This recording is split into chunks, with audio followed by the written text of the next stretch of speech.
Well, we are now live with another episode of Hollywood Kitchen. And today we are going to talk all about the life, legacy, film, and food of Jean Harlow.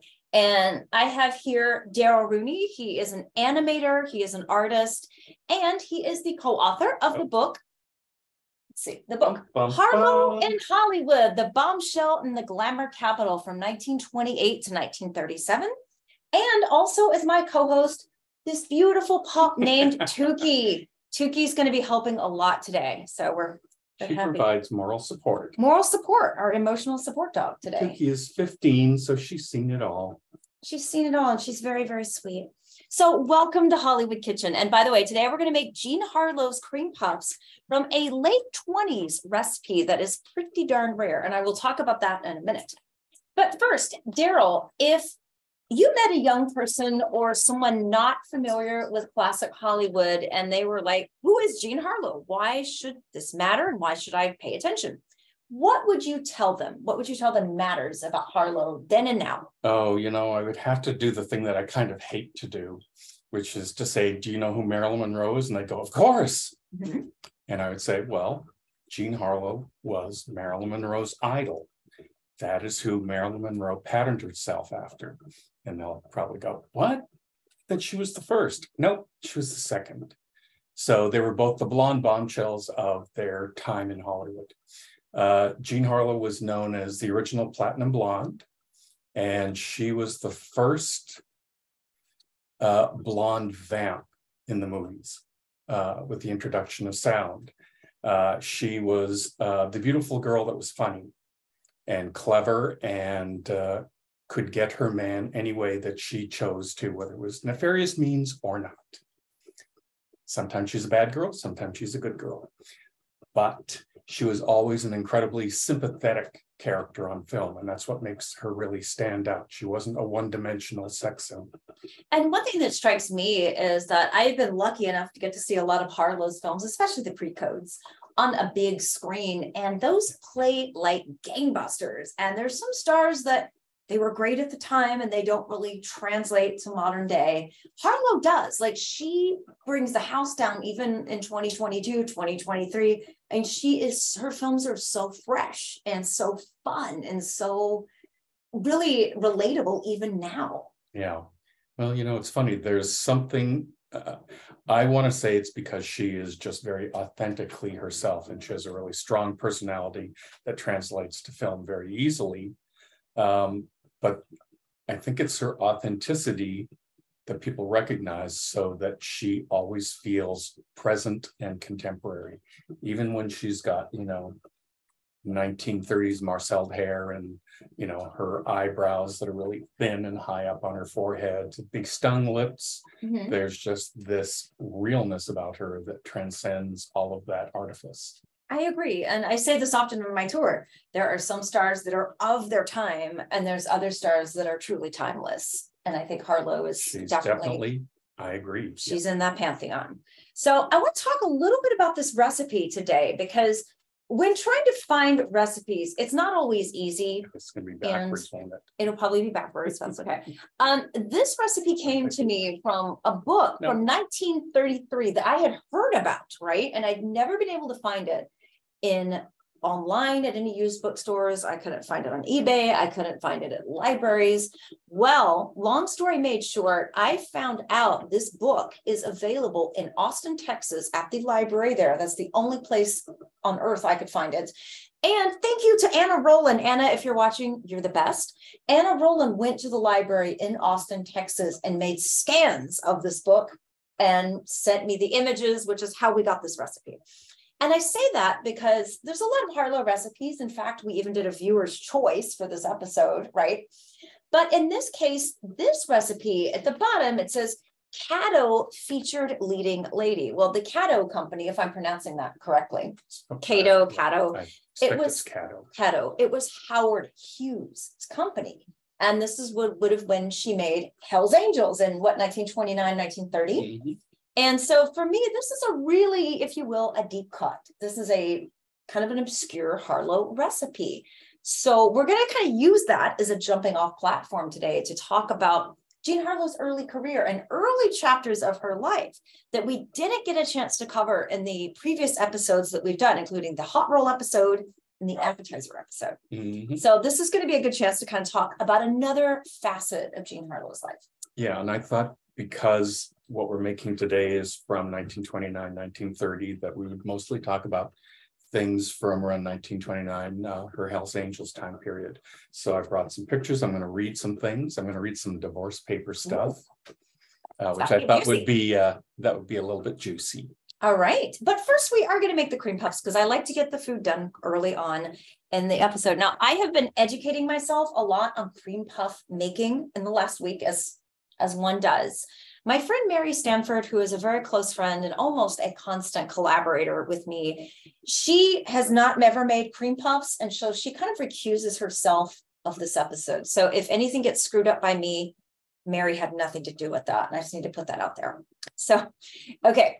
It's funny because Darrell and I did a test batch of these the other night. And one thing I've kind of learned in doing a lot of these, this exact same cookbook, by the way, is where I got the Carol Lombard cherry tart recipe, which was an outright disaster. So I'm not making that up. But this, much to my surprise, I made it exactly like it says to make it in the 1930s. And it turned out fine and didn't need a lot of adjustment, which is kind of something of a post-Christmas miracle. Yeah. So I did start a little bit of this recipe off camera before, because what you need to make this is you need 1 cup of water, 1/3 cup of liquid fat. Now we were texting each other, what on earth is liquid fat? But we figured out it's either— Because who now knows what liquid fat is? Use those words, especially in LA, the words liquid fat. Yeah. But we basically decided it was canola oil or vegetable oil. Well, I turned to a friend of mine who's a gourmet chef. Yes. Dave Lawrence, thank you for that input. Yes, thank you. And he could be on the show if he ever wants to. Okay. And so we have 1 cup of water, 3/4 cup of liquid fat, 1/2 teaspoon of salt, 4 eggs, and 1 cup of bread flour. Now, what I did off camera is I brought the water and the liquid fat to a boil. And I made sure to use a deep pot on the stove so it didn't splatter up. I added the flour and the salt. And when you do that, you have to cook the mixture. And it's kind of magical because all of that flour and salt goes like that inside the pot and clings together. And you have to stir it constantly. And then it says remove from fire. I love how these old recipes always call it fire, remove from fire, and cool, and add unbeaten eggs. So I've got a mixing bowl right here.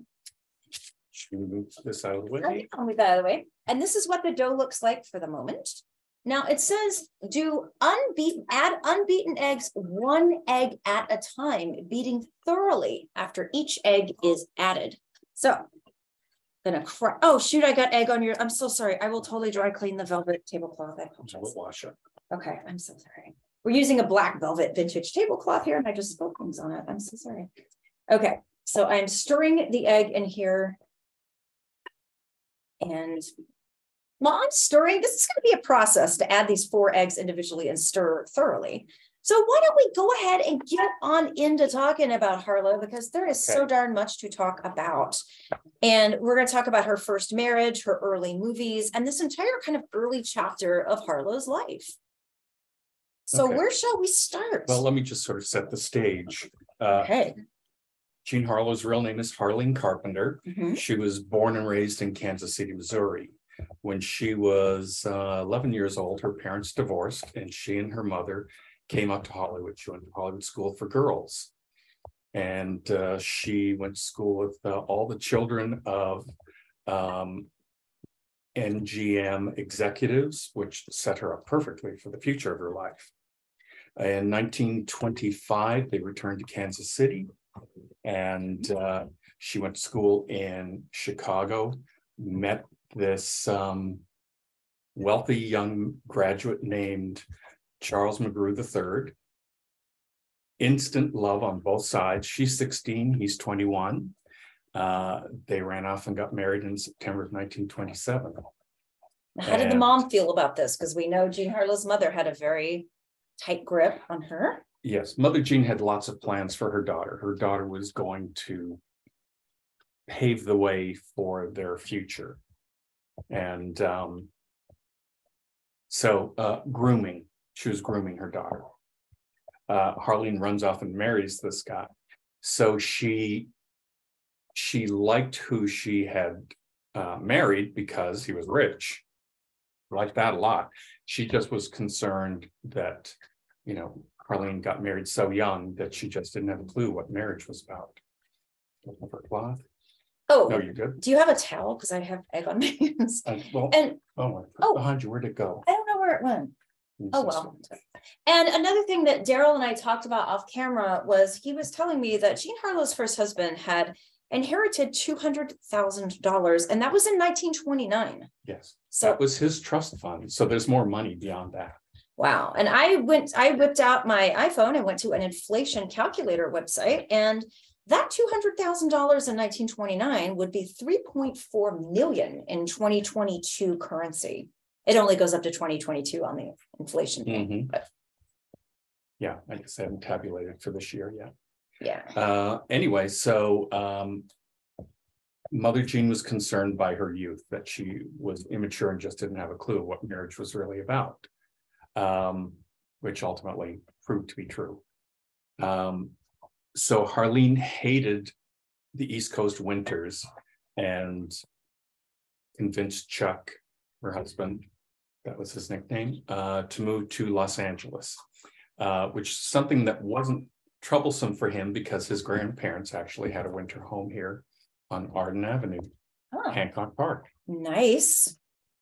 So they moved, they sailed here through the Panama Canal in January of 1928, arriving in February, and Chuck bought Harleen a house on Linden Drive in Beverly Hills. So at age, is she even 17 yet? No. Not even 17. Not even 17 yet. And she's a trophy wife in Beverly Hills. Wow. So he didn't have to work for a living. So they just played and partied all the time. And after a while, she started to get bored. A friend of hers was a starlet who didn't have a car and needed a ride to Fox Studios on Western Avenue back then. And so Harleen had a car, and so she took her because she was curious how movies were made. She got letters of introduction from a casting agent while she was there. So she was somebody who certainly had a noticeable impact. Right away. Right away. So in the beginning, Chuck was, I think, sort of charmed by the idea that his trophy wife would get noticed and, could tinker around in the movies. It makes it fun and, makes her a little bit popular with all of his friends. But in April of 1928, her mother and her mother's new husband, Marino Bello, moved to Los Angeles. Mother Jean sees all the attention that Harleen is getting and all of her own personal ambition to be famous, to be a movie star. She transfers onto her daughter, and she becomes the manager of her daughter's career. Her daughter takes her mother's name to be a movie star because, she's kind of emotionally enslaved by her mother. Wow. And off they go. The problem is Mother Jean, what she wants, and she's a go-getter, versus Chuck McGrew, who just wants his trophy wife. There's the fight between the two of them, and who's going to win? The mother. The mother. Let's take a brief pause here because we've got the cookie sheet. The dough is ready. I've added the 4 eggs. I've thoroughly stirred it. Okay. And I'm the assistant. I do no cooking here. That's okay. You don't need to. Safer that way. All right, let's see. Okay. Now it says we're going to take a quick break to get these finished here. Drop from tablespoon onto cookie sheet in round balls, 2 inches round. Round balls. Saw on one of the videos I watched about cream puff making that you could put it through a pastry bag, but I couldn't find the pastry bag with the appropriate tip. So we're just going to have to kind of wing it here a little bit. And I'm going to get these as round and ball shaped as that is possible for me to do. Mm-hmm. Okay, so we're going to put these on the cookie sheet here. And the oven, it says here, bake 15 minutes in hot oven, reduce heat to moderate, and continue baking 20 to 25 minutes longer. When I did the test bake on these, what I discovered is that it works at 25 minutes at 425 and peak at them at the 25-minute point and see how they are doing. So, okay. All right, you want to keep talking about Harlow while I get these already? Okay. Yeah. Well, okay. So I'm going to start by this is reading taking longer than I thought. That's okay. So what I thought I would do is pull some stuff that never gets discussed on air on things. How about Harleen Carpenter's divorce papers? Ooh, yes, let's talk about that. So I'm just going to read the little paragraphs here and there because, you know, so much of it is just legalese. Yeah.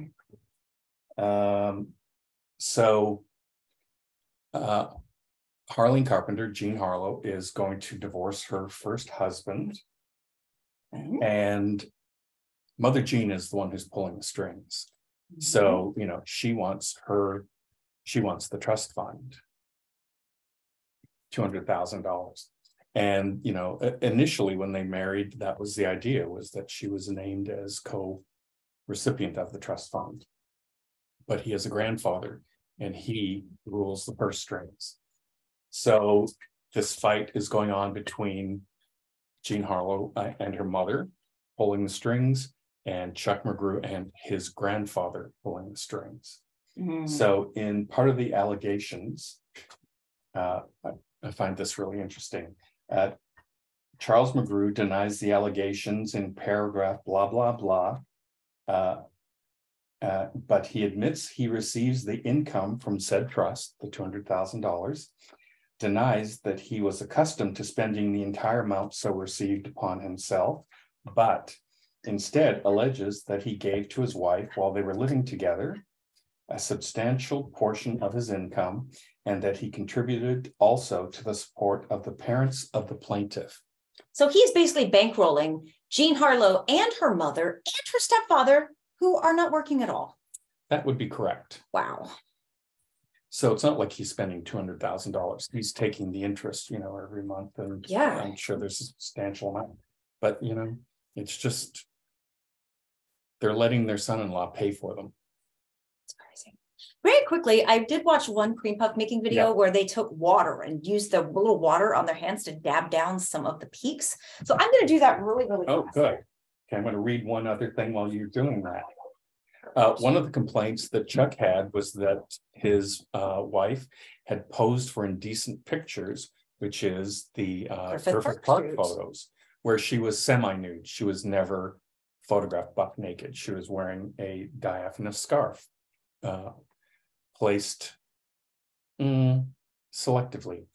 So it says, so after the marriage of the parties and while living together, the plaintiff herein, against the wishes and in violation of an express agreement made with the defendant not so to do, did appear in indecent pictures, and that he has in his possession a picture of the plaintiff herein pictured in an indecent situation, and that prior to their separation and without his knowledge or consent, she had entered into a secret contract to appear in certain motion pictures, and that among said contracts was one by which she was obligated to appear in Hell's Angels, produced by Howard Hughes.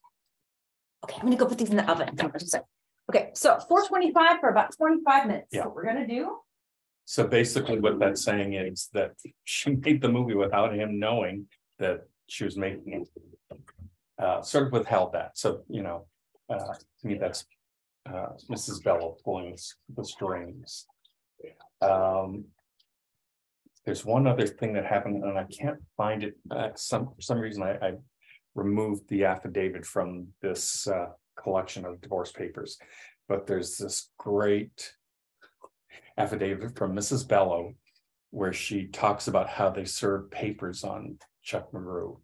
So they're Harleen is living with her mother and stepfather now on Maple Drive, and Chuck is drunk and comes over at like midnight to tell her just what he thinks of her, and he's leaving town. And so her mother says, well, Chuck, come in and you know, we'll make you some coffee.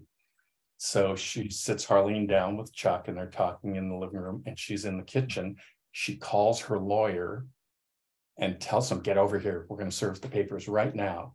Wow. While she's making the coffee. So he's there for at least an hour.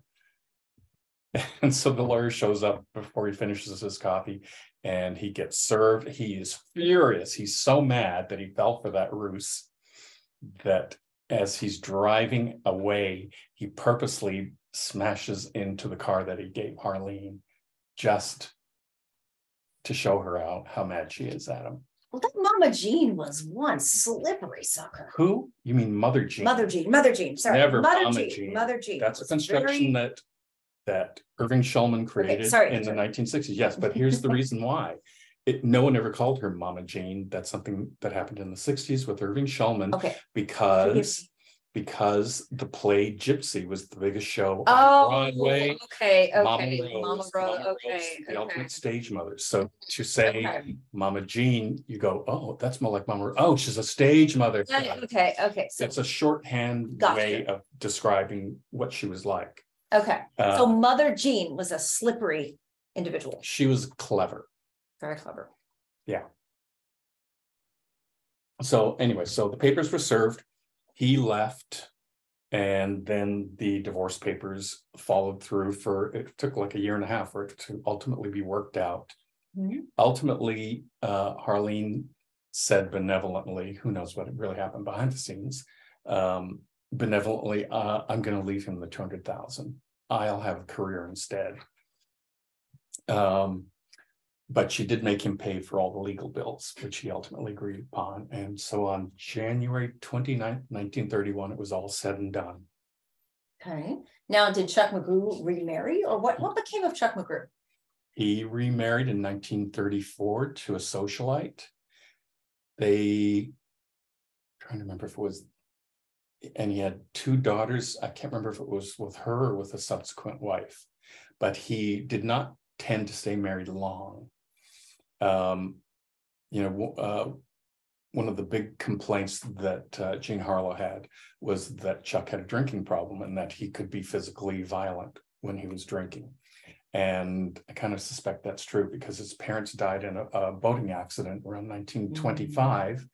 Mm-hmm. In those days, there was no kind of therapy for something like this. Yeah. And so, you simply closed the door and you sucked it up. Mm-hmm. And he's not someone who had to work for a living.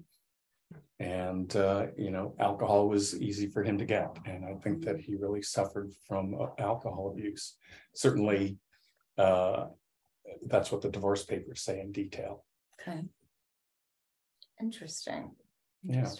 So he married a couple of times. And the last time he married, he was ill. And he married his nurse, which happens so much. She must have thought that there's lots of money. And I don't know what year he passed away. Okay. So I don't know if he was around for the big Harlow boom that happened in the 60s. I always heard that Jean Harlow had gotten pregnant and her mother made her have an abortion. And that was part of the reason for the divorce too, because her mother basically making that happen and then breaking up the marriage. How true is that? I suspect it's true. I don't know how much him knowing about it is so. I don't know if that he knew or not. The only way that I know that this happened is because Jean Harlow did a newspaper interview in the late 1930s, and she talked about a baby that she was going to have, and if she had been allowed to keep it, if she'd been allowed to have it, she would have had a different kind of life. And wow. To me, that was something that was incredibly candid. Wow. She didn't go into detail beyond that, but you can read between the lines. Yeah. Wow. All right. So Gina's 17 years old now? 18? That's right. She is 18 years old in 1929. Okay. So she's 18 years old. She's getting a big divorce. She is basically supporting not only herself, but her mother and her stepfather, both of whom refused to work. So that's a lot of pressure for a very young person to be under. That was her job, Her job was to support the family. Wow. Tough for a 21-year-old. That's a lot of weight on a young, 19-year-old. Small pair of shoulders. Looking for Okay, so then let's talk about when she signs with Howard Hughes, when he discovers Harlow, because he'd had another actress in Hell's Angels, but when he made the decision halfway through filming to make it a sound film and not a silent, the actress, I forget her name, but she had a Swedish accent and it wasn't going to translate to sound. And so then tell me about how he got Harlow. Yeah, so this is in 1929, and Jean Harlow, you know what? I can read it to you. How about that? I would love that. Because I pulled my research. So let me just find it. Basically what happened was in 1929, she made a movie with James Hall, Saturday Night Kid. It was a Claire Bow movie. So she knows James Hall, who is one of the two leads in Hell's Angels, and they'll film and then they stop. They film and they stop. Okay. They're going to convert to sound. So everyone's sort of in waiting. So they're making other films. And so James Hall introduced Jean Harlow to Ben Lyon, who has Howard Hughes's ear. Okay. So here's what this is, movie magazine version. So it's past homogenized. And let's see. This is what she says.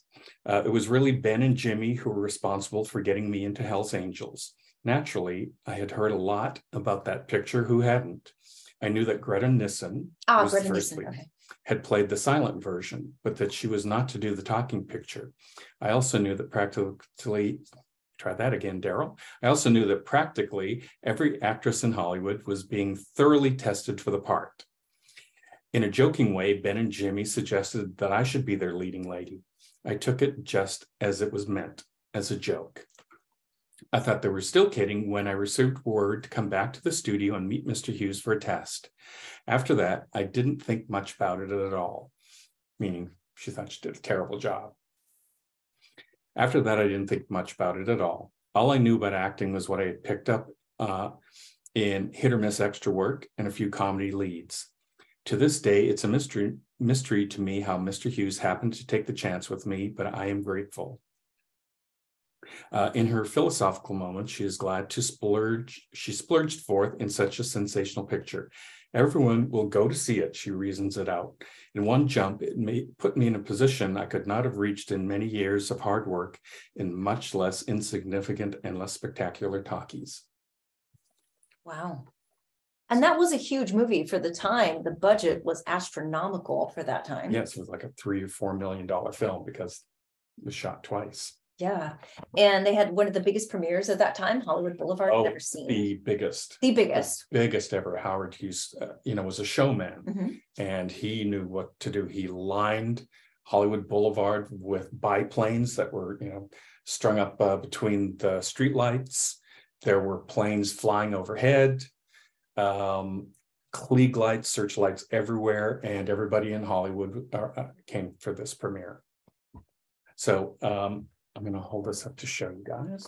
This is Jean Harlow's 1929 contract. This, unfortunately, it's backwards, but this is the actual contract with Howard Hughes.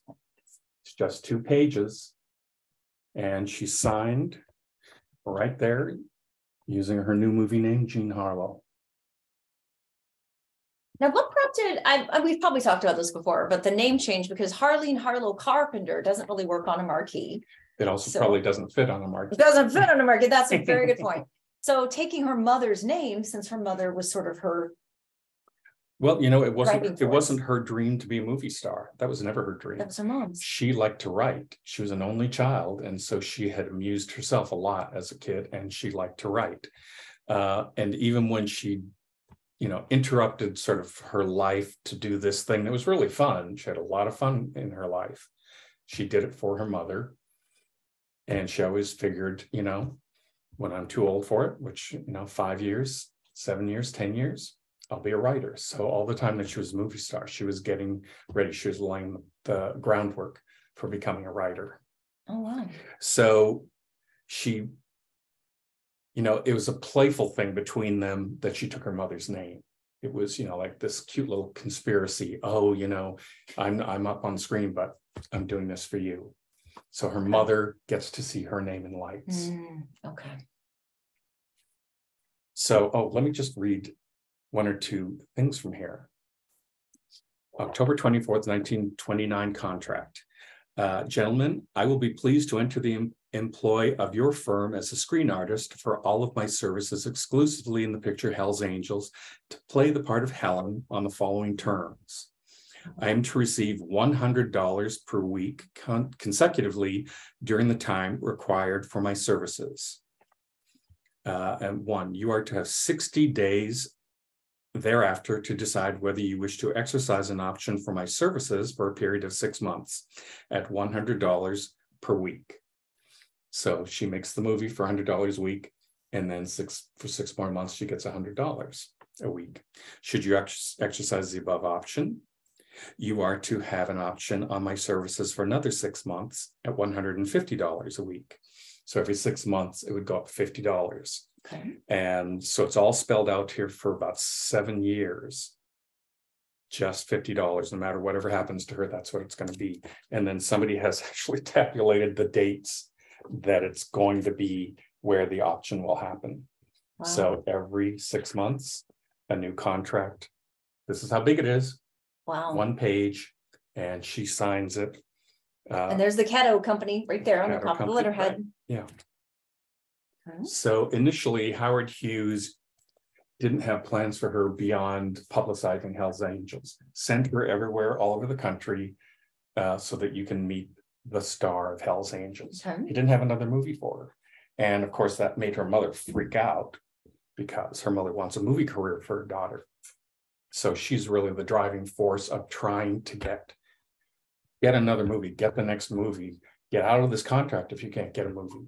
So ultimately, it took just under a year for one of Jean Harlow's professional friends, Paul Byrne, to contact Howard Hughes and request Jean Harlow for The Secret Six at MGM. And once Howard found out, oh, I can charge like $1,000 a week for her, I'm only going to pay her $150. Oh, yeah, I'll loan her out. Jeez. And that's what happened for the next year and a half. Wow. So when she did The Secret Six at MGM, that was her first MGM movie, right? Yeah. Okay. And that was her first encounter with Clark Gable. Yes. Who had become a frequent co-star. Yeah. And neither of them were stars. They were lucky enough to be second leads. And I can't say that there's a lot of chemistry between them, and the studio certainly didn't see it. They were pairing her up instead with Johnny Mac Brown. Mm. But it's interesting to see the seeds of the beginning. Definitely. So when she landed at MGM from Howard Hughes, I forget the timeline, so forgive me here. Yeah. When did she make the films at Columbia? So she makes about 6 films in 1931. And she's playing gun moles, gangster girlfriend. She's playing all these really unsympathetic characters, and she can't stand it. And she has no choice. It's not up to her. And the other thing that she really gets annoyed with was no matter what the roles she gets to play, when it comes to wardrobe, they keep putting her in the scantiest stuff possible. And it doesn't even match her character sometimes.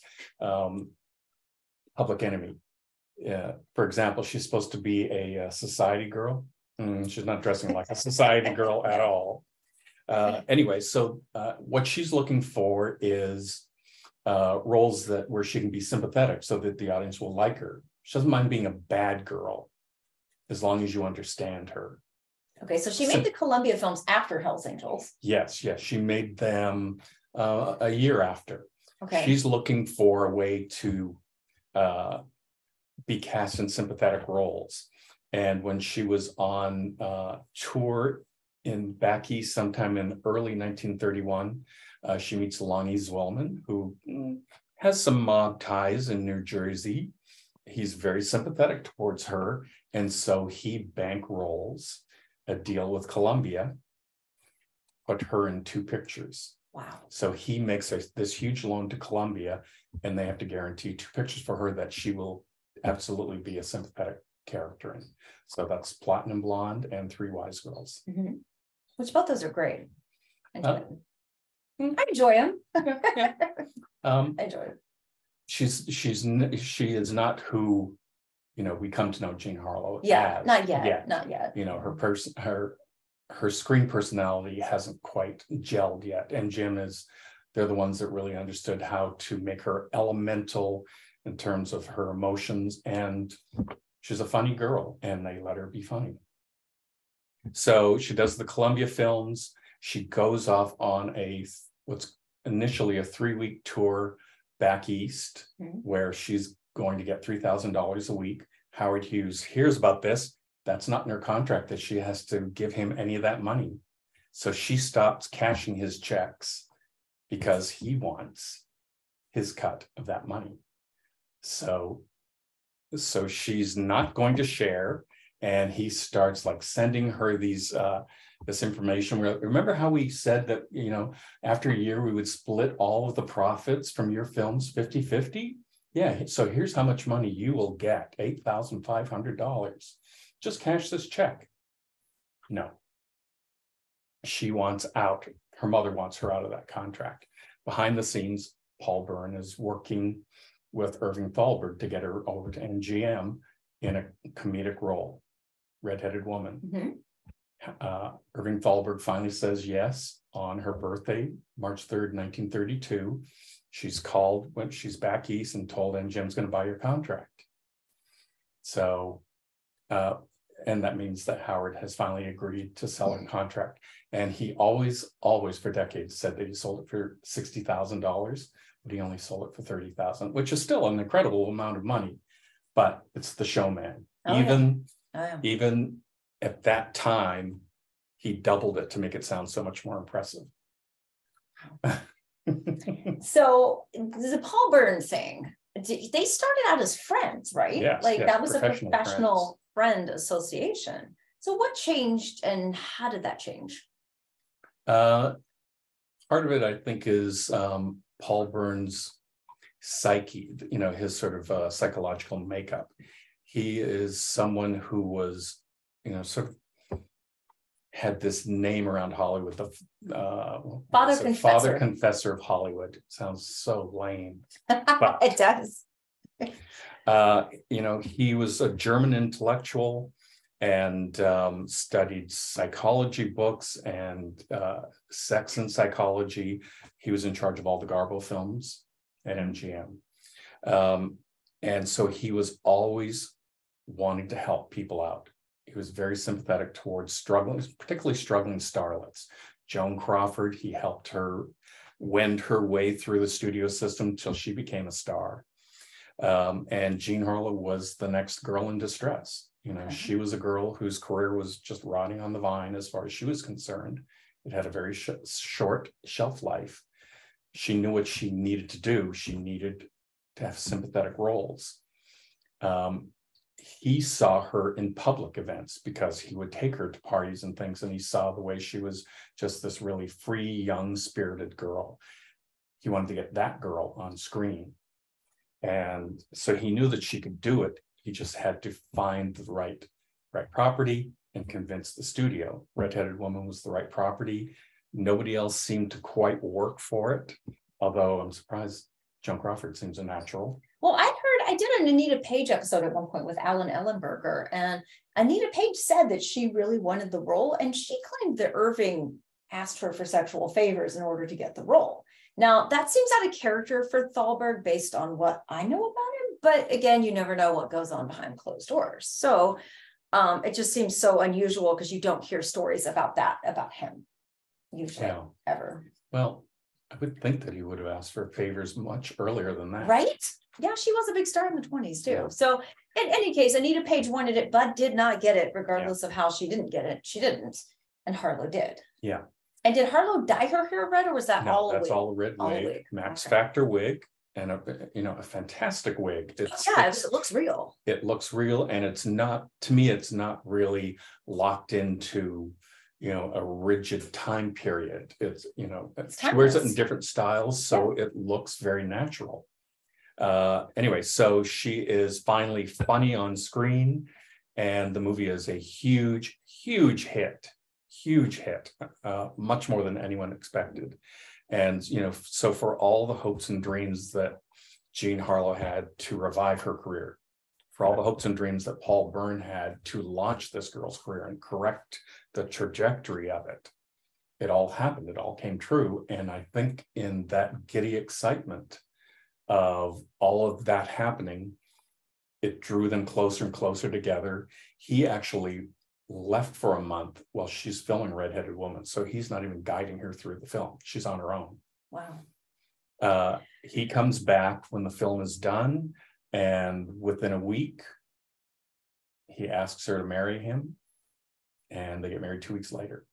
Wow. So the movie, the movie is out, and it's a huge hit, and the studio knows, oh, we have a major star now. And I think it's the excitement of all of that. She always was attracted to older men. This was a man who could see her for who she was, for who she could be. And, regardless of his issues, she trusted him and, had complete faith and gave herself over to him. And I think, it ended up in marriage. And one of the things I've often read is that she was chased so much by so many men that Paul Byrne valued her mind, and he liked her for something other than just wanting to sleep with her. And that was really unusual for her. And that's also how Longy's Willman charmed Jean Harlow. He didn't chase her that way. He treated her like a lady.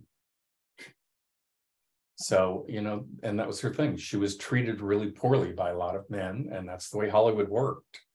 And Paul Byrne was one of the few people who could see who she was and treated her well. And that's definitely a very interesting marriage, and so fast too. Again, they're not taking a lot of time to get to know each other. It's just lightning fast. Yeah. Mm-hmm. So, and it ended up a very unfortunate episode in her life. And again, there's that thing of there was no way to resolve all the grief that you experienced back then and the guilt. So she certainly turned to alcohol in her time. So for those who don't know the story, should we tell that's right. The story? Yes, we should. Watch essentially who don't know what happened. Yeah. So Jean Harlow marries Paul Byrne. He's a much older man. He was kind of considered the palace eunuch. He wasn't known to be a particularly sexually driven individual, let's put it that way. So when they got married, it seemed weird that a symbol of sex marries a guy who was known for that not at all, for lack of a better way to say it. And it seemed really odd. And a lot of people thought so. And it didn't take long for this to end in disaster. Yeah. But in the meantime, what most people reasoned was, oh, she married the boss. She's going to get better films. This was a good strategic business move. She said that wasn't the reason, that she did love him. And then I think in their giddy excitement, she believes she did. She's an actress. They're an actress. Well, David Sten, I asked him one time, David Sten wrote Bombshell, The Life and Death of Jean Harlow. And my mentor, by the way, he's brilliant. One of mine too. And to this day, he continues to research Jean Harlow. That's what's really amazing. He'll call me up and say, oh, I just found out about this. Call these people. Yeah, David's the best. Yes, the best. Yeah. But I asked him once, I said, a lot of these stars got married so impulsively, so quickly, and so many times. Why? And one of the reasons was, of course, that back then, if you wanted to date anybody for any length of time, you kind of had to marry them. But then also David said, well, a lot of actors and actresses can be very impulsive people. And that makes them very compelling on screen and a performance. But it causes a lot of problems in their lives when they are impulsive in their personal lives. And I thought that really made sense to me. That was a very smart explanation, I think. Because it's easy to get swept up in a situation or in a person and just impulsively act. Well, and I know that, what Elizabeth Taylor said was she didn't sleep around. When she fell in love with someone, she married them. Yeah. Makes sense. So I think that was part of it. That was part of the morality of the time. Yeah. So they got married, and 2 months later, it would end in spectacular disaster. Yes. 2 months later, the butler found Paul Byrne dead with a bullet hole in his brain. He was unfortunately naked in the change room just off the bedroom of their home, which added this salacious edge to it. if you're going to kill yourself, why do you have all your clothes off? You've made a choice to take your clothes off. What's the story? It may have been as simple as the night that it happened, he had gone swimming and he took his bathing suit off. And, whatever happened, that's the reason that he is unclothed. He's in the process of changing, and this event happens. And so the big question is murder or suicide. Jean Harlow was not there that night. So she did not murder him. She was staying with her mother that night. But as it turned out, Paul Byrne had a common law wife. Dorothy Millette. Dorothy Millette was her name, and she was a struggling actress in the late teens and early 20s in New York, and they lived together in this bohemian life. Scandalous. They weren't married and they were living together. His mother was apoplectic and actually ended up having an accident and drowning. And I think that Dorothy felt guilty for it. She ended up having an emotional breakdown and was institutionalized to such a degree of damage that she never really came out of it. So she couldn't really work. She couldn't really do anything. So Paul Byrne, being, a responsible individual, paid for her for the rest of her life. He set her up in the Algonquin Hotel, paid all of her bills. He moved to Hollywood. Their relationship was over because she couldn't really interact with people. She couldn't really function. That's the better word.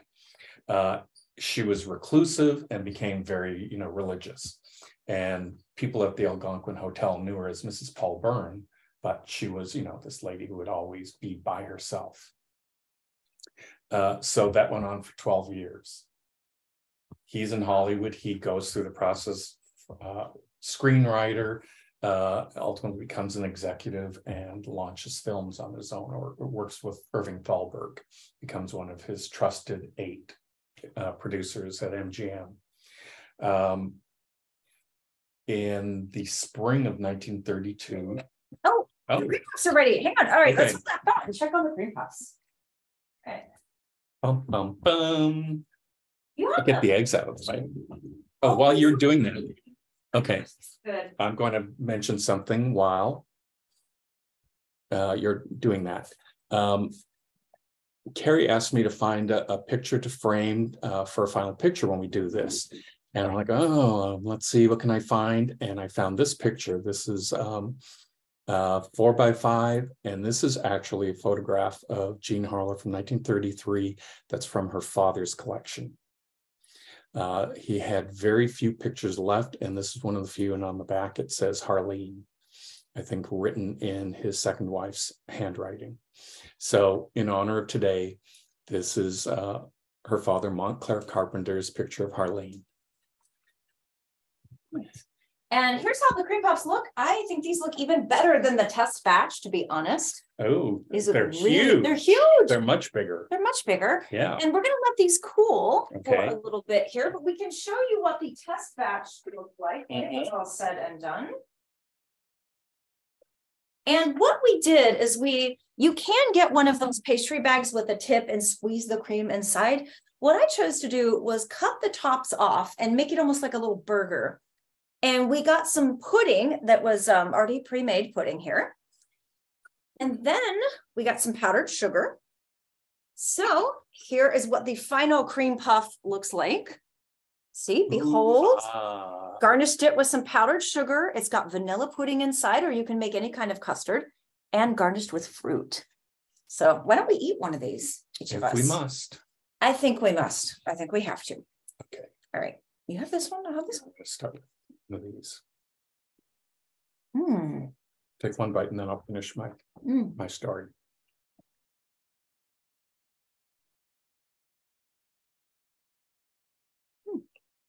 Very good. Powdered sugar, yikes. Sorry. That's okay. Okay, so in the spring of 1932, Dorothy Millette, who had always been in New York, for whatever reason, decides that she wants to move to Los Angeles. She wants Paul Byrne to star her in religious films at MGM. Oh, wow. So there's this pressure on him. She's coming out here. Meanwhile, his relationship with Jean Harlow is changing and heating up. He marries her. He convinces Dorothy to move to San Francisco rather than Los Angeles. She has a sister who lives in San Francisco. But behind the scenes, something is going on. Dorothy is demanding an audience. There's going to be a confrontation, and it happens on Labor Day weekend in 1932. Paul Byrne makes sure that Jean Harlow spends the weekend with her mother because something secret's going on. Dorothy Millette is coming to the house, and there's going to be a confrontation. Ultimately, he ends up with a bullet in his head and is dead. She didn't bring a gun with her. Was she planning on killing him? This is the big thing. Did she shoot him? If she shot him with his own gun. Or did she leave him with an ultimatum that was going to ruin his career and ruin Jean Harlow's career? Now he's a bigamist. That would do it. So that may be the reason that he chose to remove himself from the situation. There's a suicide note, and and there's lots of arguing whether the suicide note is from that night or whether it was pulled from a different event and being substituted. Because it was his guest book that they found the note in, and it said something to the effect of, "Last night was only a comedy. And my dearest darling, this is the only way to make up the frightful wrong I have done to you and wipe out my abject humiliation. You understand, last night was only a comedy." Not that you've memorized it or anything. Anything like that at all. But that's pretty incriminating for a suicide note. You just, you kind of placed her at the scene of the crime. So hard to say. Everybody has an opinion. And my point of view of it is that not all the facts are out on the table. So everybody can have an opinion, but I'm interested in what the truth is. So I have my feelings about it, but they're, as valuable as anybody else's. My feeling is that he removed himself from the situation. From interviews I have seen and accounts I have read, including your book and David Sun's book, it seems that Paul Byrne kind of was a disturbed individual. Well, I do think he was manic depressive in a time when that kind of thing wasn't diagnosed. Yeah. And the reason that I say that is because, his career flourished in the 20s and continued into the 30s. But if you go back and you look at movie magazine articles about him in the 20s, he's a volatile director. So there's a lot of emotional stuff going on with him. I think ultimately it's manic depressive behavior. Wow. And he has the pressure of a common law wife. He's got to keep that secret. I also don't think that MGM knew about this whole situation. Why would they? Yeah. And they pressured Harlow, correct? That Louis B. Mayer pressured her to say certain things to the press? Well, certainly with Paul Byrne dead, and she's in the middle of making a film, they can't save him, but they got a lot of money in her. They've got this movie. They're going to want to protect the remaining assets. So they do a hatchet job on him. What's the frightful wrong that he's done her? Oh, well, Louis B. Mayer hates to say it's such a delicate thing, but, he couldn't satisfy in her marriage. Couldn't satisfy her in the marriage, meaning he was impotent. So that gets spread across newspapers, coast to coast. It's humiliating for her and incredibly salacious and incredibly intrusive. She denied it. She's always said there was nothing wrong with my marriage. And I think MGM was smart enough to figure out, let's just go with that. Makes her look like a heroine. Yeah. And she overcame the scandal, which a lot of times many stars did not overcome scandals. This would have hobbled or ended a lot of other careers. Well, it ruined anybody who was in a scandal in the 20s. It ruined their careers. Yeah. It's kind of amazing that she survived this. She's the first one who really survived a scandal. And I think it's because the position that she took publicly, which is there was nothing wrong with my marriage. She was going to defend her husband, whether it was true or not. Who knows what was going on with them in their relationship. She was not going to abandon him after he was gone. Yeah. And that's incredibly noble. And it's a word that people don't ever use ever these days. She was gallant. And I think that that's the thing that came through ultimately about this girl, was she was incredibly honorable towards her husband who was gone, and she had this gallant heart. And that's the thing that followed her through for the rest of her career. And we've talked about how they didn't have, as we know it today, the kind of psychological resources that one would have or need to go through a crisis. So she's had an alcoholic and abusive husband as a teenager. Now she has a second husband, and that ends in his suicide.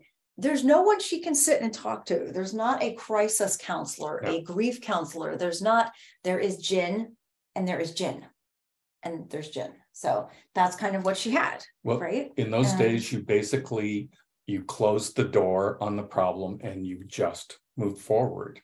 But, that doesn't help you between midnight and 6 o'clock in the morning. You're haunted by ghosts. It's not a healthy way to address it. Absolutely not. But there was no healthy way of doing it back then.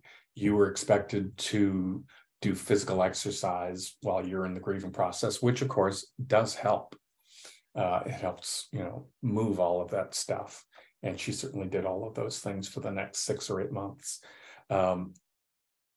But she had a second, I'm going to say cousin. I'm always bad at Don Robertson. Don Robertson was her great aunt's son, who was the same age as her. And so they were very copacetic. So she would call him up and say, "It's Mrs. Graves." And he knew that was code for "Get the Graves gin, let's go for a ride." And then late at night, they go for a drive around Canyons Park, and she would drink gin and just pour her heart out. That was the only way that she could release stuff in a way that was somebody that she could trust. Wow. So, of course, Mother Jean was not a fan of Don Robertson.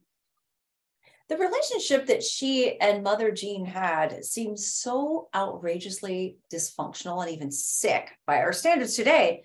But by our standards. But at the time, didn't people think, oh, they're such a loving, devoted mother-daughter? Like, some people didn't see what it really was.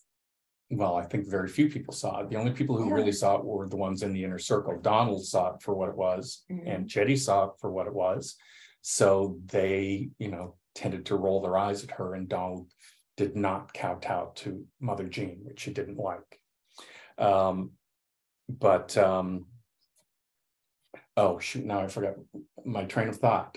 Tell me again. Yeah, say it again and it'll come back to me. People think that was there's such a mother-daughter. You see some of these spreads where they're sitting together, just smiling together for the outside world. Yes, so this is a girl who made her living by having her clothes off a lot. And she's a sex symbol. And a lot of that, you confuse the person with the role that they're playing. And so this was a girl who had to phone her mother 5 times a day. This is a girl who she and her mother were like sisters, and the studio played that up. And it worked perfectly, because suddenly this is a girl who can't be away from her mommy too long. So she might play sexy girls, but she's really just a sweet young girl. That's what MGM went with. And a certain degree of that was true. She was emotionally dependent on her mother, and she would call her 5 times a day, but her mother's managing her life, running her life, to the point where when there are photographs, her mother looks at them first and okays them before she does. Wow. And that's okay with her. And she has letters to the publicity department saying, you're supposed to send these to mommy first. Don't send them to me. Real thing. So, at the time, it seemed very endearing and relatable. How many people can think, oh, I am close to my mother, just like Jean Harlow is with her mother. I think that's what these recipes do. They make stars relatable to people. And the problem was that it brought her this incredible amount of success, but Mother Jean had her hands all over this girl, and she didn't really have her own life. There was no psychological separation between the two. And I have to say that this is part of her story that I find really fascinating is the human systems in a relationship. And her mother kept her like an infant, emotionally, like a child, dependent on her. And she didn't really care for children. So she also made her grow up really fast. So at age 14, 16, she looks like an adult and she behaves like an adult. She's just a teenage girl. She's incredibly immature, but she's selling herself as a sex object.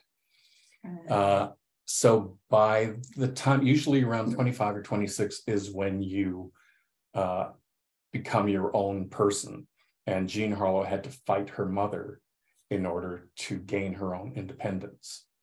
So that's what was going on in the last year and a half of her life. Now, another question that I have is, okay, so after Paul Byrne's death, she's grieving, she's widowed under shocking circumstances, etc. And then she starts an affair with Max Baer, the famous boxer. Now, how did Mother Jean feel about that? She couldn't have been thrilled. He's a boxer, he's already married, you know, it's going to draw a lot of attention due to his fame.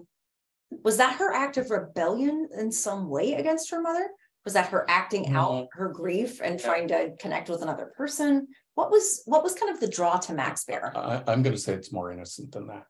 Max Baer was, his nickname was the Jewish Adonis.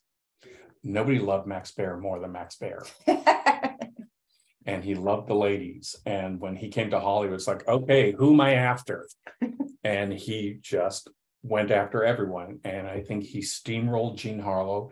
He saw her as the girl in the movies, and she reacted to all of the attention. And so she had an affair with him. Mm-hmm. I don't think it was particularly deep, and he took it to mean much more than she did. But then he would also say, I'm done with that. I'm moving on. But then he's the one a year later would say, oh, yeah, we're going to get married. So I think he was a real publicity hound. Mm-hmm. I think it was more, she was impulsive. That is what it is. That's a great word. It was an impulse. She had fun. She didn't think about there being a wife because he certainly wasn't thinking about it. True. And then the wife started complaining in MGM, this scandal is not our doing. You got to do something. She survived one. She wasn't going to survive another. So then she marries Harold Rossin, who's at Hollywood Forever. He was a brilliant cinematographer who had shot films for Gloria Swanson and then shot Redheaded Woman, Red Dust, and would go on to do The Wizard of Oz. And Singing in the Rain and the Asphalt Jungle, earning a career total of 5 Oscar nominations. But Harold Rossin was not in on this joke. They basically kind of used him as a stooge, if you will, to marry her so they could offset the Max Baer scandal. Well, she honestly liked him, maybe loved him. She's an actress. She convinced herself. Yeah. He certainly adored her. How could he not? The way he filmed her, you can tell. Oh yeah, this man loves her. She's going through like a hurricane in red dust, and she's just glowing and radiant. I mean, that's hard to do. So I think it was very real for him, and I think that she, I don't. It's not fair for me to say that she loved him, but she certainly believed that she did. She convinced herself, maybe. Maybe. She impulsively felt like it was the right thing to do, and it would give her independence from her mother. So there's that. Didn't last long. Of course. Well, Mother Jean met her match with him. He moved her out of the house. They moved into the Chateau Marmont because his house was already being rented. So they rented a place at the Chateau Marmont instead. But then within a month, she had appendicitis. He couldn't take time off work to look after her. So Mother Jean says, fine, I'll bring her home. And then that became the fight. The same fight that Mother Jean had with Chuck McGrew, who is going to control this girl. And Jean Harlow is a Pisces. You can't really decide. You have to decide for me. And Mother Jean is only too willing. And this is the thing that Harold Rossin said, was that they stole her away from him. I think he said she was the daughter of greedy and voracious prison keepers. Oh, I've never heard that. Wow. Yeah, that's what I heard. Privately, he would say that. Publicly, he would never discuss her, but privately, I heard that he said that. Oh, well, you're going to have to give me the source for that. Because you know what I think it was? I think it was the A&E biography that was made on that. I think that's where, and I think, I think that's where I remembered hearing that. Anyway. I think it was real for him. I think that she gave it her best shot. Yeah. I don't think that she used him. Okay. I think she really believed that it was something that would work because it would get her away from her mother's control. And she was never going to be able to do it on her own. Yeah. Her mother won. again. Okay, so after Harold Rawson, Jean Harlow is back at work after the appendicitis. And then, of course, once... Oh, no, she's not back at work. No. Okay, let's go into what happened after that. There's a lot going on here. Yeah. So what happens in the space of that year, Jean Harlow has gone from being a contract player to a bankable star. She goes on strike. She goes on strike because now her name is above the title for the first time with Bombshell. And her parents, her mother is running the show. Well, you need to be paid like a star now. Yeah. And the only way to change your contract in the 1930s was you had to go on strike. Nobody was willing to change a contract and give you more money.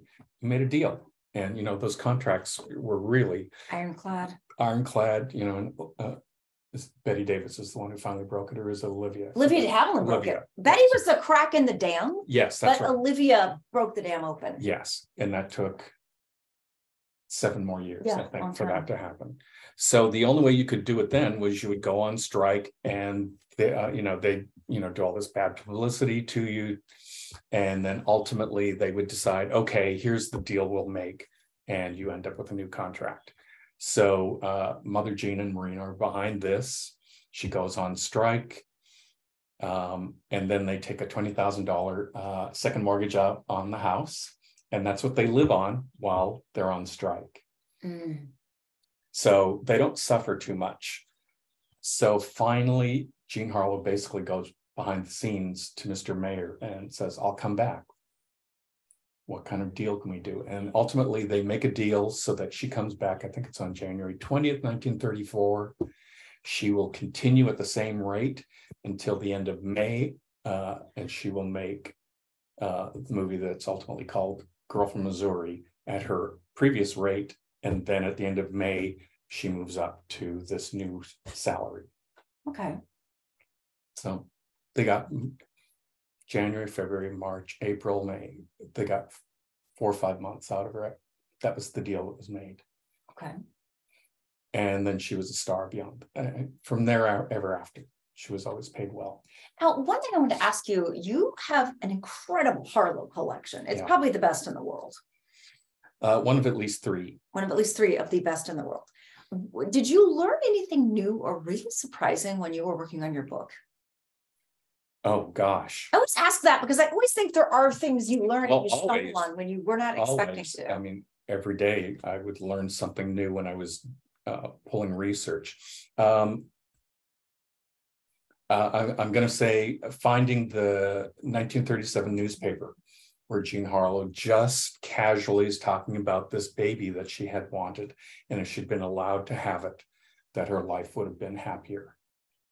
So in 1937, you did not talk about ending an unborn child's life. And this is what happened to her. And I think this happened in the pre-Hells Angels time period with Chuck McGrew, that she became pregnant and her mother was not going to be the grandmother. She was the manager of a movie star. And so she forced Harleen to terminate the pregnancy. Not the only time that happened. And the second time was in May 1936 with William Powell. Now let's talk about William Powell, because again, he kind of tried to do what so many others before him had tried, which is to break the grip her mom had on her. Yeah. And he succeeded to a degree, but not enough. He did something that no one else was able to do, which was get rid of Marino. Marino, didn't really work for a living. He did investing, things like that, but with her money, with Jean Harlow's money. And he had all these silver and gold mines in Mexico. And he was always going to Mexico, to work on these mines. William Powell is famous for being a detective. The Thin Man. So what does he do? Investigate. He hires a real detective to go down to Mexico and find out what's going on. Pick the stuff up, by the way. There's no mines in particular that are yielding any great amount of money or anything, but there's lots of women that he has that are being taken care of down in Mexico. So the findings are brought to Mrs. Bellow's attention. And what she is furious about is that he's taken her money and just thrown it away, and that's the unforgivable thing. And so on September 13th, she divorces him. Oh, look at that, a fan. I cannot tell. No, remind So me she later. divorces Marino Bello, but the problem with that, I would think, is that it turns the full fury, her focus solely on Harlow. There is no husband to distract her at that point. Well, it certainly changed the dynamic. Yeah. And then also Marino wasn't so good at leaving. By 1937, he's hanging around Mother Jean because he's got nowhere to really go. Sleaze this man was, and her too, honestly. But oh gosh. The one good thing he did though was when Jean Harlow died, he was the boots on the ground for Mother Jean. He went to the funeral home and made sure that everything that she needed taken care of was handled. So he was certainly there for that. Okay. And he never exploited her, which is, I think, is pretty amazing. Shocking. He never wrote a tell-all book. Not that nobody was interested in tell-all books back then, but sure. You know, these days he might have done it. Wow. Okay. So I mean, it's the one good thing. William Powell, you know, was much more sensible than anyone else in that house, and he exposed Marino for who he was in a way that Mother Jean couldn't turn away and ignore. So at least that was taken care of. And then the other thing was he took a look at her finances and encouraged her to downsize and not pay for this huge mansion and everything. Yeah, because Mother Jean and Marino had basically decimated her salary completely. And so he suggested they downsize, get rid of the house, rent for a couple of years, put your money in annuities, build up some capital to move forward. So that's what they started to do. They sold the Beverly Glen Mansion in May of 1936 and then rented a house on North Palm Drive, put all of her money into annuities, but within a year she's gone. Yeah. So. And for those watching who may not know, Jean Harlow died very tragically in 1937 at the age of 26. And a lot of rumors sprang up about how she died and what killed her exactly. But what people don't really realize is that medical history was not what it is today, or medicine rather. And Jean Harlow had kidney failure, and she had been having problems for a very long time. And it is absolutely possible to die of kidney failure, especially back then when there's not dialysis, there is not transplant, there's not antibiotics, I don't think, until after World War II. Correct. So there was nothing that could be done to save her. Yeah, kidney disease was a death sentence. It was unusual for someone so young to have kidney disease. Actually, my great-great-grandmother died of kidney disease at 28. Wow. Yeah, well, so this is unusual, I think, as it may sound, because it did happen. I mean, you know. Well, historically, it's an old person's disease. Yeah, that's true. And there are these cases. So, you know, when it happened, nobody knew really what happened with her. And at the studio, they knew that she had gone in and had her wisdom teeth taken out, and that she had not fully recovered from it when she was making Saratoga. And so at lunchtime, she'd still be draining poison out of her mouth. So everybody knew that she wasn't feeling well, but, you know, at MGM, you never said anything publicly. No. So, you know, one of the rumors was that she got sepsis and died. All the years of doing, dyeing her hair platinum blonde, you know, rotted her brain, and that's why she died, things like that. The Christian Science thing, let's get into that. Oh, the Christian Science thing. So, you know, Mother Jean was a very modernistic woman. She loved things like Eleanor Glynn novels, where women owned their sexuality, very forward thinking. And, you know, the way religion existed in the 20s was, you know, Amy Semple McPherson and positive thinking and science of mind and Christian Science. And they were, you know, kind of the way Scientology is seen now, where it's on a, I don't want to say it's on a fringe, but there are certain celebrities that are Scientologists that are very famous, and they have used it very successfully. It's a very good networking thing. So I think that in the 20s and 30s, Christian Science in Hollywood. It was a real networking thing. Layla Rogers, Ginger Rogers' mother, was a Christian Scientist. So they all knew each other from that circle. So while Mother Jean espoused it, she wasn't crazy about it. So when Jean Harlow was sick, doctor immediately, there was a family doctor. She didn't go to the hospital because that's when you're sick, you don't go to the hospital. You go to sick when your life is threatened. She had 4 nurses, around the clock care.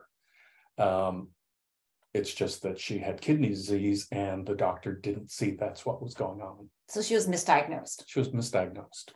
And it was the family doctor. He had sent his superior to look after Jean Harlow. And he's the one at Mother Jean and Aunt Jetty's request, where he went and looked and saw, he misdiagnosed her. He didn't see that her uremic levels were off the charts, which meant ultimately that her kidneys were affected. And by the time he saw that, it was too late, but it was too late right from the very beginning. So he took her to the hospital to make her as comfortable as possible. It's a terrible way to die. It is. And no antibiotics back then, no dialysis, no transplants. There was nothing that could be done. I know our current world has a lot of complications and problems. I get that, but I love to read about medical history. And it also makes me grateful on my hands and knees that I live right now, because seriously, if you got sick in other eras, it was a death sentence. If you got the flu, if you got pneumonia, if you got all these other things in other eras, there was very little hope for you. So to me, I find it kind of fascinating to see how medicine has kind of evolved over time. But it's an incredible tragedy. But what stands out to me is, again, just how beloved she still is.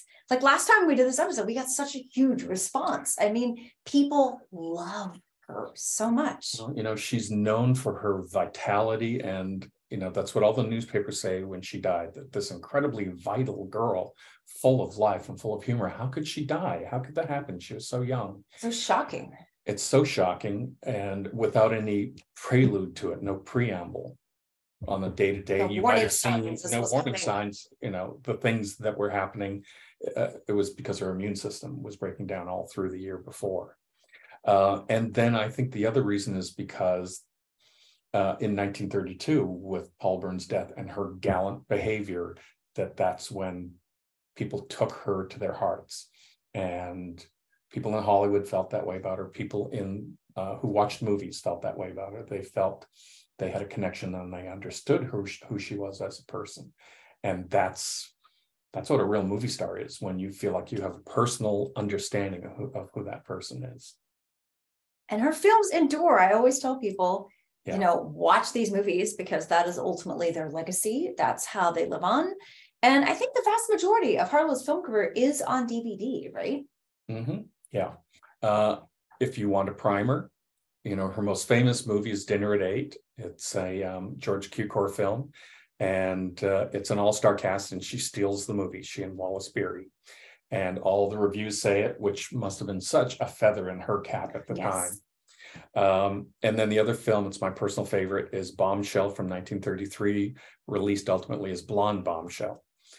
She's in the movie 95% of the time, and she is just wonderful. She's hilarious and very sexy. I love those, but I also love Redheaded Woman. Leonard Maltin called that the sexiest performance in movie history. And I agree with him on this, because not only is her character does some pretty despicable stuff. She decides to seduce her boss, even though he's happily married, happily so, and get him to leave his wife and marry her. She kind of destroys him and his life. And doesn't care. At all. No remorse. But you still like her. And then she dumps him. And then I'm not going to give away all the ending, but this woman steamrolls every man in sight, and you still adore her. Yeah. How hard is that to pull off? Well, the trick of the story is that all the men that she seduces are chumps, so they deserve it. If you're going to fall for my charms, you deserve to fall. And so she sets her sights on men just because they're rich. And if you're stupid enough to fall for it, I'm coming in. I'm gonna move on when I'm done.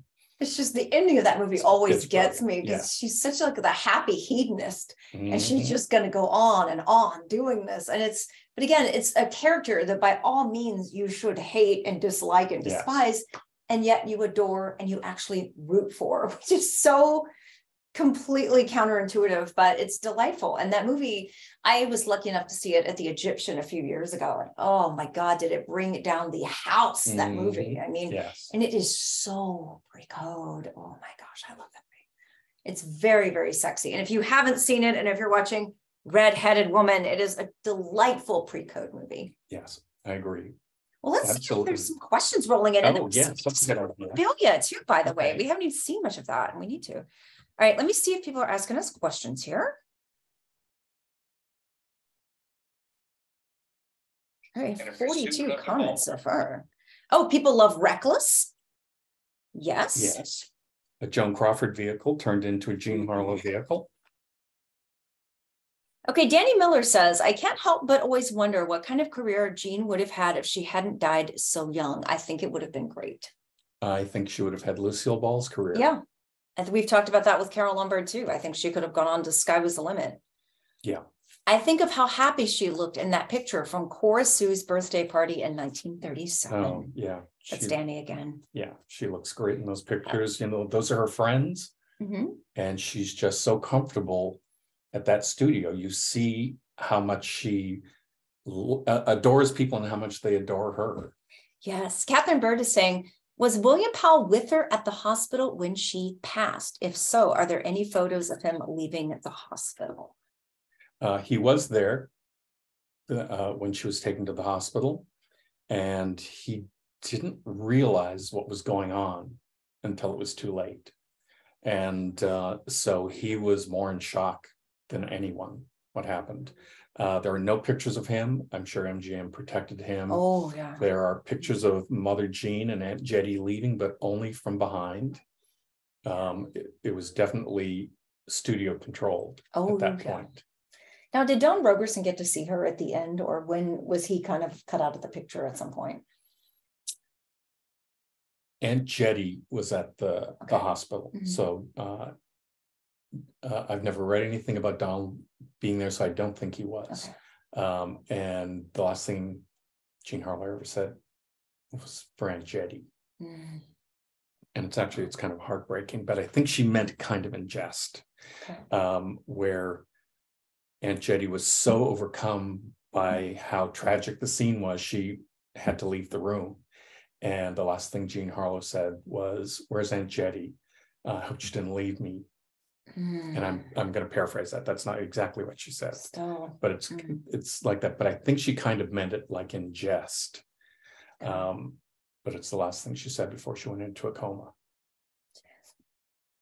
So sad. Yes, it is.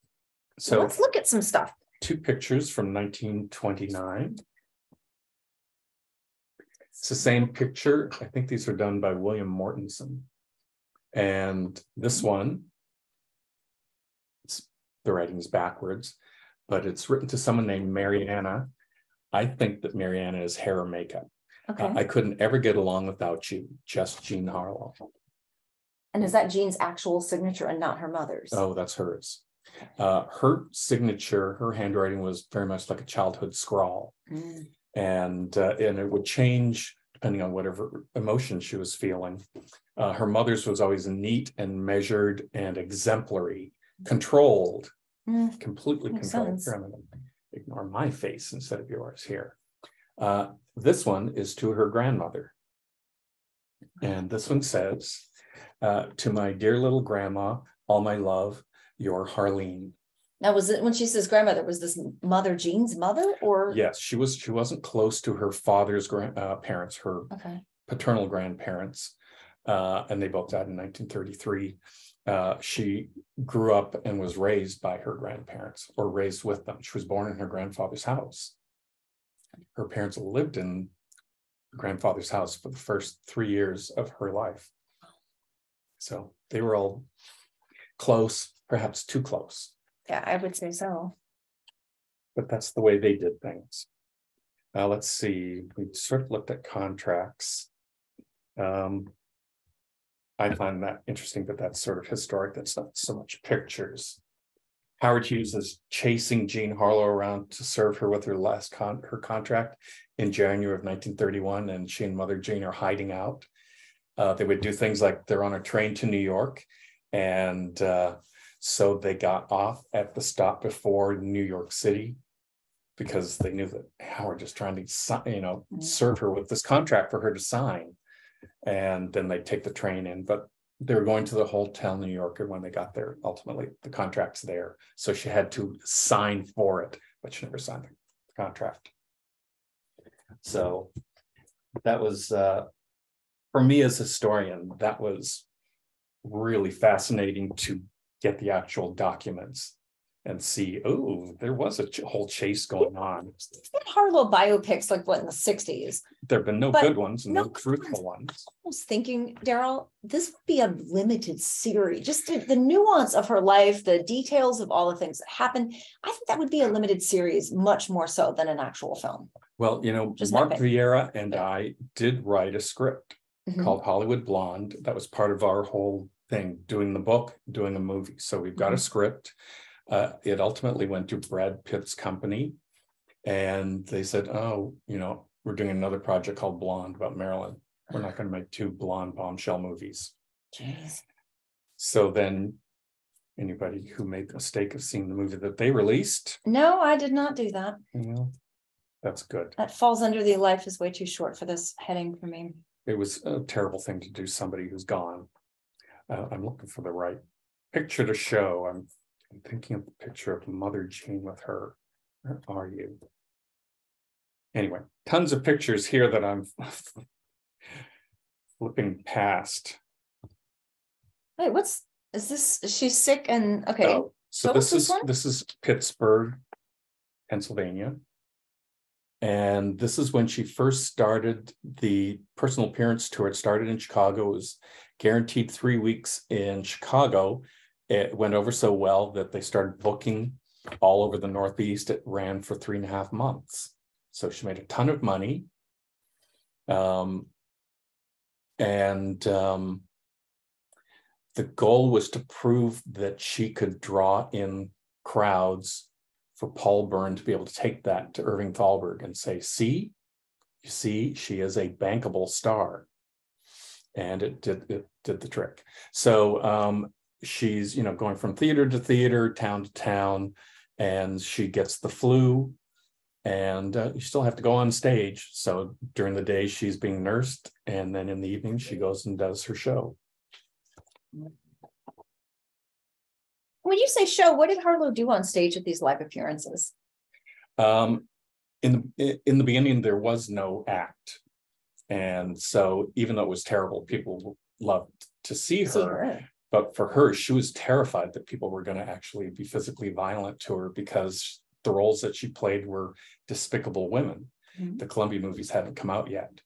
And so she was afraid that people were actually going to strike her on stage. And she wasn't particularly good. She would try and just field questions. So ultimately, Paul Byrne came to her rescue and sent this radio guy named Nils Gransland to write out a show for her. And so I know what the basics of it are because there are descriptions by people who saw it that are part of my archive. Oh, great. And so this young kid remembers, the stage is black, single spotlight at the top of stairs. The song Sweet and Lovely comes on, and she's dressed in white, and she's just this white goddess, and she's wearing a white rhinestone hairnet on her hair so that her hair, all these light beams are shooting off of her hair as she comes down the stairs. What an incredible, simple trick, but really, really powerful. And to that song that is playful because she's not thought of as being sweet and lovely. And then the host would ask questions and she would answer them.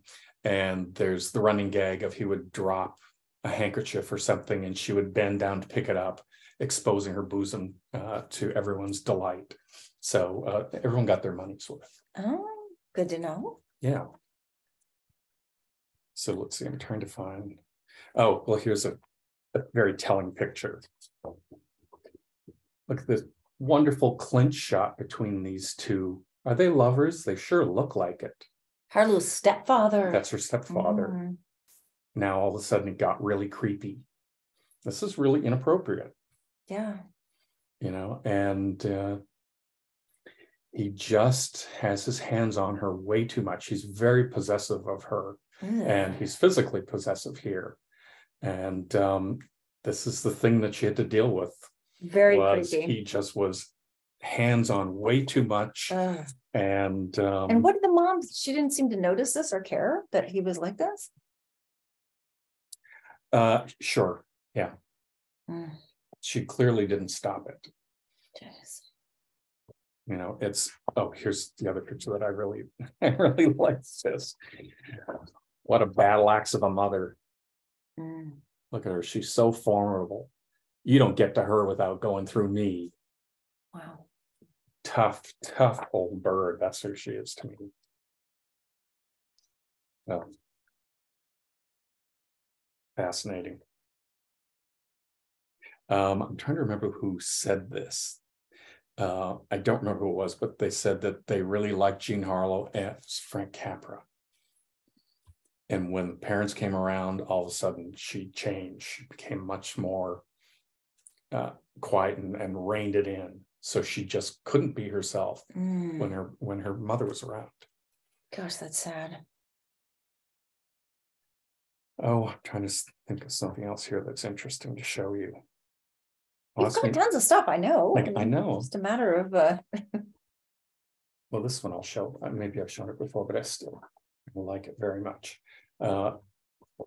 Toddler picture of her. And what I like about this is that she actually wrote on it. This will be backwards, so you won't be able to read it. But she actually wrote this to her mother. And it says, "My darling, this is me when I was your little girl. Love you, Jean." You know, so she did love her mother. Absolutely. You know, she just wanted to grow up and live her own life. Live her own life. Exactly. Shouldn't be so much to ask. It's what most people get. It was, you know, the price tag in her life that was really difficult. And the script that Mark and I wrote is about the relationship between mother and daughter. That's really the core relationship in her life, not the man. Yeah. Her mother ran the show, and it was her trying to psychologically separate from her mother eventually. Let's see what else is interesting. Don't know if I showed this last time. One of Jean Harlow's trusted people was her maid, Blanche. And so here's a note. Oh, it's going to reflect, darn. Well, anyway, this is a note. She would leave notes for Blanche, and Blanche hung on to them. Oh, my. And so this one says, "Blanche, I have left the pictures here for George. Thanks, Jean." So just very cool. Here I flagged. Lots of family pictures. I remember what it was. Here's another one of Montclair's personal pictures of Harleen. This was taken at their house at 79th Street in Kansas City. And on the back, it says Harleen, and in brackets, Jean Harlow. I expect that this is his second wife, Maud, who wrote this. But his personal collection. Rescued, saved forever. It's this that I have flagged. This is an envelope that was sent to Jean Ogden in 1934. And Jean had sent Jean Harlow a Christmas gift. So she sent her this postcard. And on the back of it, a thank you note, though this is written by her mother, not her. Though, it's probably Jean Harlow's sentiment. Dear Jean, meaning Jean Ogden, thank you for the beautiful Xmas gift. It was lovely of the members of our club to do that for me. Fondly, Jean Harlow. And then she included a Christmas card from that year. Jean Harlow would do these all white Christmas cards that were embossed, and this is probably impossible to see, but there's a profile portrait up on the top left corner, and then embossed, wishing you happiness, written by her mother, not her. And one of her friends from high school, Helen Beaker, Harleen sent this to her, and she opened it up and she went, she sent me a blank card. What is this? And it wasn't until she held it up to the light and saw that there was an embossed profile. So she laughed at herself for that. She was a friend of mine interviewed her, and she was really funny because instead of swearing when she would be frustrated, she would go, "Oh, rattlesnakes." Isn't that cute? That's funny. I think that's very funny. Anyway, so something like that. It's interesting to see how she dealt with members from the fan club. Okay. She was very active with them. Yeah. Okay, what else? Do we have more questions? You know, see if we have any more questions, and then I think we'll wrap it up, because this has been a very great discussion here.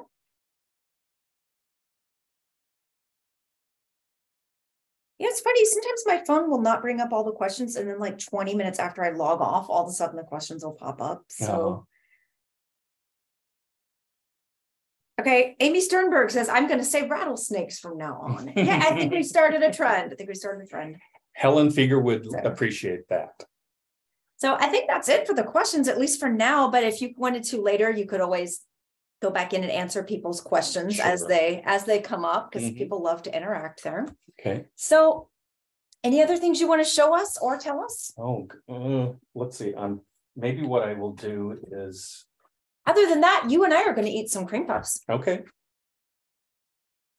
I'm just going to open it up, and whatever it is, we'll talk.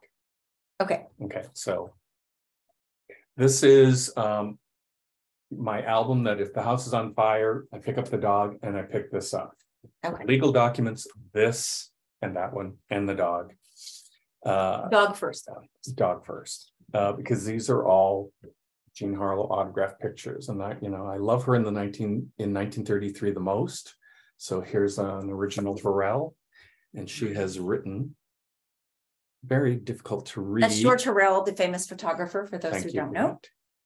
To Bob Whitaker, here's hoping we work together most often. Sincerely, Jean Harlow. So this is clearly a studio signed picture, somebody who worked at MGM.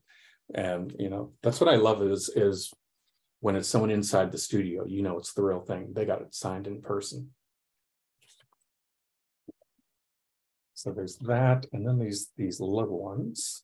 No, I'm gonna go get the cream puffs, and we're gonna slice them up and start putting the pudding in them while you're finishing photos here. So one of the other things that I like about Jean Harlow is she was a dog lover. I mean, she was an animal lover of all kinds. Cats, dogs, ducks, she had them all. And this was her favorite dog. It was a Pomeranian that she named Oscar, and she got Oscar in August of 1932. And this is autographed to Wayne. It says to Wayne, to Wayne, a grand person from Jean. I've got some bad news here. It seems that the giant cream puffs completely deflated. I'm not sure what I did wrong or why. I'm gonna have to figure this out now. Rats. I should say rattlesnakes. Rattlesnakes. But that said, I still think they're going to be edible, and I think that's the takeaway here. Are they doughy inside? They're a little doughy inside. Maybe they needed to cook a little longer. Cook them longer. Okay, well, maybe I'll pop them back in the oven a minute, and I will update on social media or on the blog what happened here. But maybe it just needs to be a smaller amount of dough. I'm gonna have to go back to the drawing board. They're awfully big this time. They are awfully big, but the other ones were so small. I felt like I needed to. I don't know. Live and learn. Live and learn. Live and learn.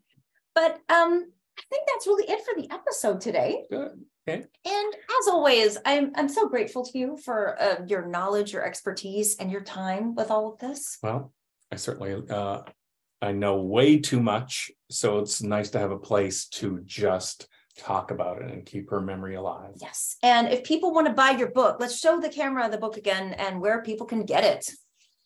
Okay. This is the updated edition that came out this last fall. The book originally came out in 2011. The book has been updated with things that have changed, emerged in the last 10 years. I'm going to show you one example because I've been chasing this photograph for 20 odd years. Jean Harlow in natural color from 1937. This is a James Doolittle picture, and it is digitally cleaned up by a friend of mine, Victor Mascaro. So that is one reason alone to buy this book, for this incredible color picture of and they can get it at Larry Edmunds in Hollywood. Larry Edmunds in Hollywood. You can, maybe on Amazon still. Maybe on Amazon. You can buy it from me personally. So you can either contact Carrie, go to Harlow in Hollywood, or go on my first personal Facebook page, contact me, and you can buy it directly from me, and that way I'll autograph it for you. And also, I do have a Patreon for Hollywood Kitchen, and any proceeds that go to that help me buy ingredients and supplies and help keep this thing rolling. So greatly appreciate that. And thank you again to all of you for watching. I really appreciate it. I'm having so much fun doing these. And thank you. Please stay tuned, everybody, for more food, fun, and film history from Hollywood Kitchen.